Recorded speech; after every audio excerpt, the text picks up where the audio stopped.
আমার জীবনের কিছু সময় আমি নানুপুর মাদ্রাসায় পড়ছি। আমার প্রিয় মানুষ, আমার শায়েখ, আমার কলিজার টুকরা আল্লামা জমিরউদ্দিন নানুপুরীকে আমি দেখছি। এমন একটা সময় ছিল যখন মাদ্রাসার বোর্ডিংয়ে লাকড়ি ছিল না, তখন ছাত্রর সংখ্যা ছিল প্রায় ৩৫০০। এখন ছাত্রর সংখ্যা হইল প্রায় ৮০০০। আল্লাহু আকবার। জোহরের নামাজের পরে বোর্ডিংয়ের যে দায়িত্বে আছে সে গিয়া পীর সাহেবকে বলল, হুজুর বোর্ডিংয়ে তো খাবার নাই, কালকে সকালবেলা ছাত্রদের জন্য যে খানা পাকানো হবে সেই ব্যবস্থা নাই, লাকড়ি তো নাই, কেমনে কি হবে? জমিরউদ্দিন নানুপুরী সব ছাত্রদেরকে মসজিদের বারান্দায় বসাইল। বিশাল এক মসজিদ, সারা বাংলাদেশের ভিতরে সবচেয়ে বেশি মানুষ এতেকাফে বসে নানুপুর মাদ্রাসায়। প্রায় ৬০০০ মানুষ এতেকাফে বসে। আল্লাহু আকবার। আল্লামা জমিরউদ্দিন নানুপুরী রহমাতুল্লাহি আলাইহি অনেক বড় ওলি ছিলেন, আল্লাহর খাঁটি মাহবুব প্রিয় বান্দা ছিলেন। সমস্ত ছাত্রদেরকে, আসাতাজা কেরামদেরকে বললেন যে প্রতিদিন মাগরিবের পরে সূরা ওয়াকিয়া পড়বেন। যেই বাচ্চাটা মক্তবে পড়ে সেও যেন সূরা ওয়াকিয়ার দিকে তাকায়া থাকে। পড়তে যদি নাও পারে কোরআন শরীফ খুললে যেন চাইয়া থাকে যে এইটা সূরা ওয়াকিয়া। আল্লাহু আকবার বলেন। শুধু তাকায়া থাকে যেন যে সূরা ওয়াকিয়া এটা।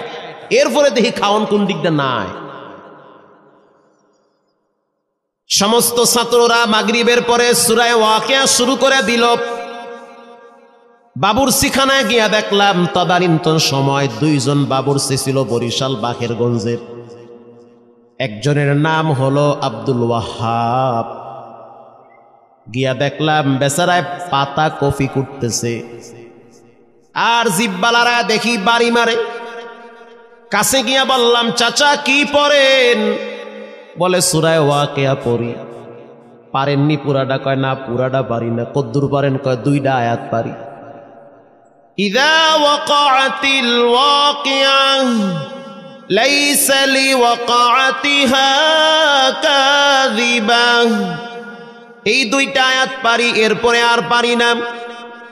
আল্লাহ দেখুক যে আমি পারি না, তবে একটু চেষ্টা করি। আল্লাহু আকবার। আমি চেষ্টা করি। সমস্ত ছাত্ররা সূরা ওয়াকিয়া নিয়ে পড়ে আছে। ফজরের নামাজের পরে আমরা যখন জামাতের সহিত নামাজে দাঁড়ায় গেলাম, এর মধ্যেই ট্রাকের হরেনের আওয়াজ পাইতেছি। ট্রাকের হরেন দিচ্ছে। নামাজের পরে পিছনে তাকায় দেখলাম বিশাল বড় এক জুব্বাওয়ালা, মাথায় পাগড়ি পরা, সাদা দাড়ি, পাশে একলা লাঠি শোয়ানো। ১ রাকাত পায় নাই, সে পিছনে দাঁড়িয়ে আছে এক হাজী সাহেব। আমরা বাহিরে তাকায় দেখলাম চাউলের ট্রাক মেইন গেট দিয়া মাদ্রাসায় ঢুকতেছে। আর সহ্য হয়ে গেছে, এ কি কয়?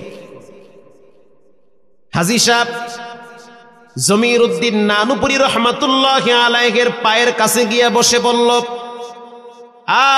হুজুর গতকাল রাত্রে আমি স্বপ্নে দেখছি আল্লাহর রসুলকে। আল্লাহর হাবিব আমারে বলতে আছে, ও আল্লাহর বান্দা,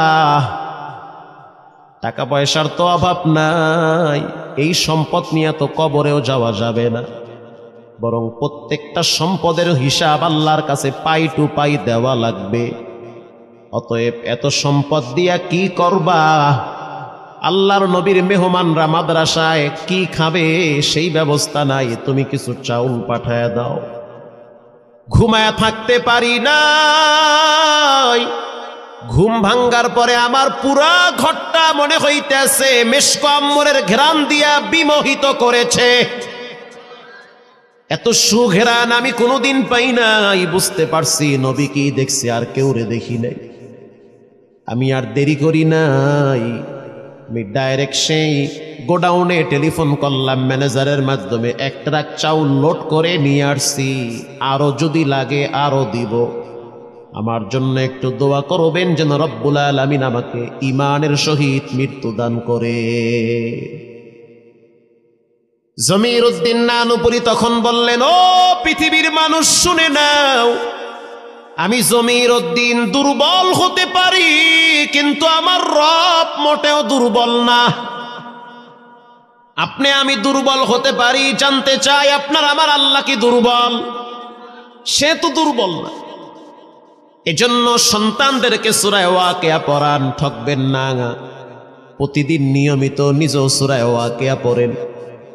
আল্লাহর কোরআনের ভিতরে একটি সূরা আছে সূরা ইখলাস। এটা গায়ে লাগে না, ইখলাস তো কুল হুয়াল্লাহ না পড়লে কি তো হইব? না পড়বেন নিয়মিত আপনি। গত মাসে মুফতি আরিফ বিন হাবিব আর আমি দুইজনে একটা হাউজিং এ ঢুকছি, একটা মাদ্রাসার